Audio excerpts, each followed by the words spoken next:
কেননা কিয়ামত বদলার দিন, যে যার সাথে যা করছে তার বদলা তাকে পাইতেই হবে। ইনকানা খায়রা ফাখায়রা, যদি ভালো করে থাকে তো ভালোর বদলা পাবে। সেই ভালো যদি এক গ্লাস পানিও হয় এটারও বদলা সে পাবে। এই জন্য হাদিসে আছে, এক গ্লাস পানির বিনিময়ে জান্নাতে যাবে, এক গ্লাস পানি।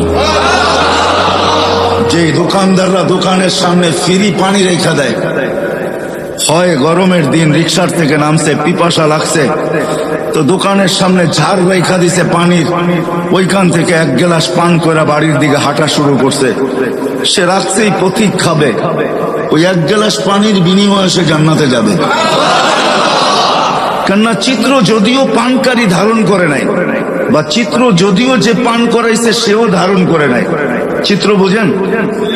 আরে বোঝেন না কি চিত্র? চিত্র কি? ছবি তুলে রাখে না সে।